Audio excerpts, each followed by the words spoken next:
नमस्कार, प्रादेशिक समाचार के साथ मैं पूनम करकेट्टा। पहले मुख्य समाचार। प्रधानमंत्री नरेंद्र मोदी ने मुंबई में बने देश के सबसे बड़े पुल अटल सेतु का किया उद्घाटन। कहा, विकसित भारत की दिशा में देश की प्रगति को दर्शा रहा है यह पुल। राष्ट्रीय युवा दिवस पर राज्य भर में हुए कार्यक्रम। राज्यपाल सीपी राधाकृष्णन ने केंद्रीय विश्वविद्यालय झारखंड में स्वामी विवेकानंद की प्रतिमा का किया अनावरण। उच्च एवं तकनीकी शिक्षा विभाग के प्रधान सचिव राहुल पुरवार ने योजनाओं की दी जानकारी। जमशेदपुर में खुलेगा राज्य का पहला जनजातीय विश्वविद्यालय और अग्निवीर वायु में नौकरी के लिए 17 जनवरी से शुरू होगा पंजीकरण। राज्य के स्कूलों और कॉलेजों में आज से शुरू हुआ जागरूकता और प्रेरणा सत्र। और अब समाचार विस्तार से। प्रधानमंत्री नरेंद्र मोदी ने आज मुंबई में देश के सबसे बड़े पुल अटल सेतु का उद्घाटन किया। लगभग 21 किलोमीटर लंबा यह पुल देश का सबसे लंबा समुद्री पुल भी है। इस मौके पर प्रधानमंत्री ने कहा कि अटल सेतु का उद्घाटन भारत की मजबूत आधारभूत संरचना का उदाहरण है और विकसित भारत की दिशा में देश की प्रगति को दर्शा रहा है। आज जो कोई अटल सेतु को देख रहा है तो इसकी तस्वीरें देख रहा है, वो गौरव से भर उठता है। कोई इसकी विशालता से समुद्र के बीच उसकी अड़िग छवि से मंत्रमुग्ध है, कोई इसकी इंजीनियरिंग से प्रभावित है। जैसे इसमें जितनी वायर लगी है उससे पूरी पृथ्वी के 2 बार चक्कर लग सकते हैं। प्रधानमंत्री नरेंद्र मोदी 27 जनवरी को धनबाद आएंगे और यहां एक जनसभा को संबोधित करेंगे।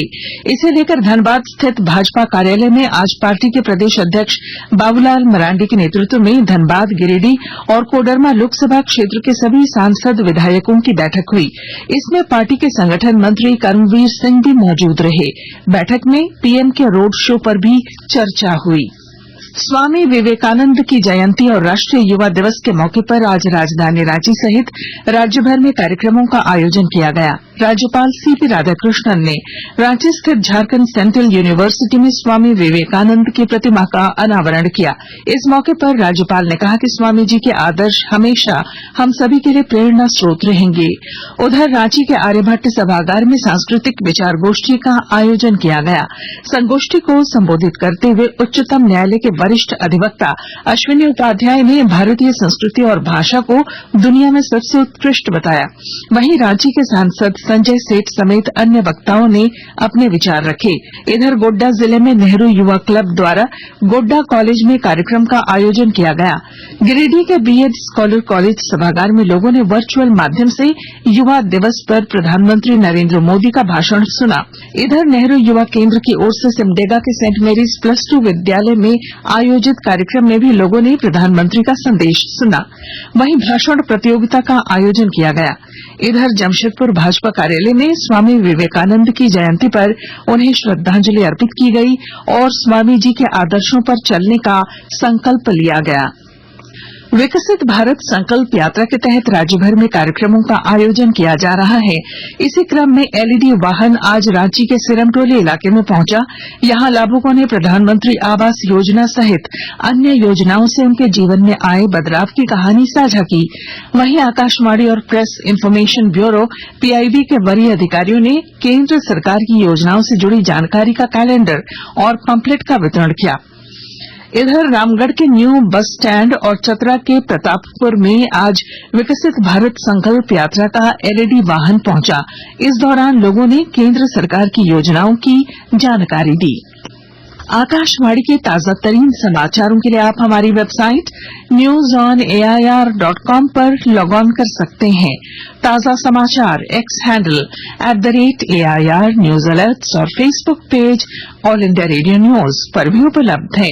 आप प्रादेशिक समाचार एकांश के एक्स हैंडल @AIR न्यूज _ और फेसबुक, इंस्टाग्राम पेज तथा YouTube channel AIR news Ranchi पर भी हमारे बुलेटिन सुन सकते हैं। प्रादेशिक समाचार आप आकाशवाणी रांची से सुन रहे हैं। झारखंड में शिक्षा की गुणवत्ता में सुधार और विद्यार्थियों के कल्याण के लिए उच्च एवं तकनीकी शिक्षा विभाग की ओर से कई योजनाएं चलाई जा रही हैं।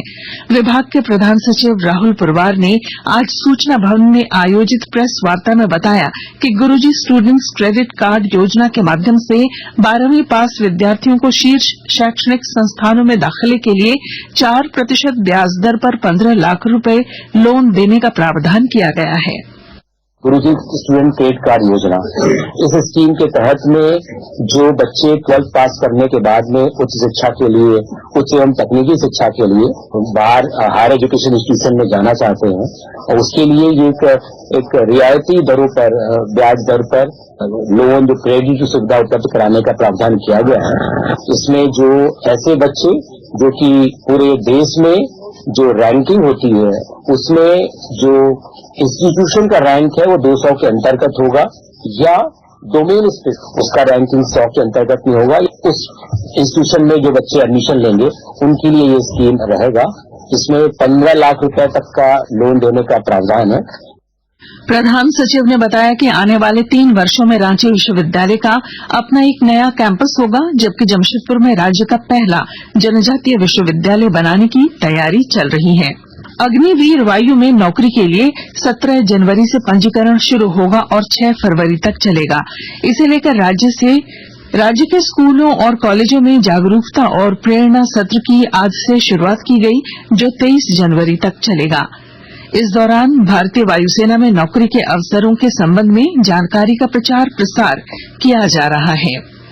राजधानी रांची के मोरहाबादी मैदान में चल रहे राष्ट्रीय खादी एवं सरस महोत्सव के समापन में आज राज्यपाल सीपी राधाकृष्णन ने खादी और हस्तशिल्प के बढ़ावे पर जोर दिया। आदित्यपुर औद्योगिक क्षेत्र समेत ईएमसी की समस्याओं को लेकर लघु उद्योग पार्टी के जिला अध्यक्ष ज्ञान जायसवाल के नेतृत्व में एक प्रतिनिधिमंडल ने जियाडा के रीजनल डायरेक्टर प्रेम रंजन से मुलाकात की। गिरिडीह झंडा मैदान में आज जिला स्तरीय किसान मेला सह फसल प्रदर्शनी का आयोजन किया गया। नेहरू युवा केंद्र की ओर से आज सिमडेगा, गोड्डा सहित कई जिलों में सड़क सुरक्षा कार्यक्रम का आयोजन किया गया। इस दौरान लोगों को यातायात नियमों के प्रति जागरूक किया गया। साहेबगंज में आज स्वास्थ्य विभाग की ओर से राष्ट्रीय किशोर स्वास्थ्य कार्यक्रम के तहत जिला स्तरीय साथिया सम्मेलन का आयोजन किया गया। इस मौके पर उपायुक्त राम निवास यादव ने कहा कि किशोरी स्वास्थ्य सुविधाओं को समाज के अंतिम पायदान तक पहुंचाना है। साथिया एक विश्वसनीय मित्र है जो किशोर किशोरियों को उनके स्वास्थ्य से संबंधित मुद्दों के बारे में सीखने और समझने में मदद करता है। राज्य के आईएएस अधिकारी अविनाश कुमार की पत्नी प्रीति कुमार से आज ईडी कार्यालय में पूछताछ की गई। बता दें कि राजधानी रांची के बरियातू रोड के बर्लिन अस्पताल मामले में ईडी ने प्रीति कुमार को पूछताछ के लिए बुलाया था। इस अस्पताल की जमीन प्रीति कुमार के नाम पर है। हॉकी। राजधानी रांची में कल से शुरू होने वाले एफआईएच महिला हॉकी ओलंपिक क्वालिफायर मुकाबले को लेकर भारत सहित सभी 8 देशों की टीमों ने आज अभ्यास किया। पूल ए का पहला मैच कल दोपहर 12 बजे से जर्मनी और चिली के बीच होगा, जबकि दूसरा जापान और चेक रिपब्लिक के बीच 2:30 बजे से। वहीं पूल बी का पहला मैच शाम 5 बजे न्यूजीलैंड और इटली के बीच, जबकि दूसरा भारत और अमेरिका के बीच शाम 7:30 बजे से खेला जाएगा। फुटबॉल। झारखंड राज्य स्तरीय पुरुष महिला मुख्यमंत्री आमंत्रण फुटबॉल प्रतियोगिता का आज समापन हो गया। महिला वर्ग के फाइनल मैच में रांची की टीम ने पश्चिमी सिंहभूम को 2-0 से हराकर प्रथम स्थान हासिल किया, जबकि पुरुष वर्ग में धनबाद ने रांची को 1-0 से हराकर जीत दर्ज की। इस मौके पर खेल मंत्री हफीजुल हसन ने विजेता खिलाड़ियों को नकद राशि, पदक और ट्रॉफी देकर सम्मानित किया। और अब बुलेटिन के आखिर में मुख्य समाचार एक बार फिर।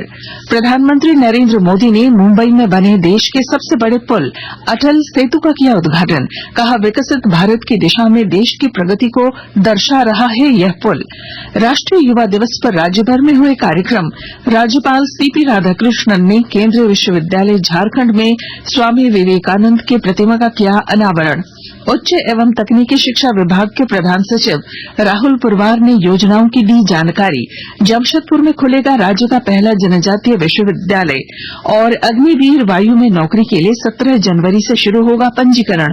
राज्य के स्कूलों और कॉलेजों में आज से शुरू हुआ जागरूकता और प्रेरणा सत्र। और इसके साथ ही आकाशवाणी रांची से प्रादेशिक समाचार का ये बुलेटिन समाप्त हुआ। नमस्कार।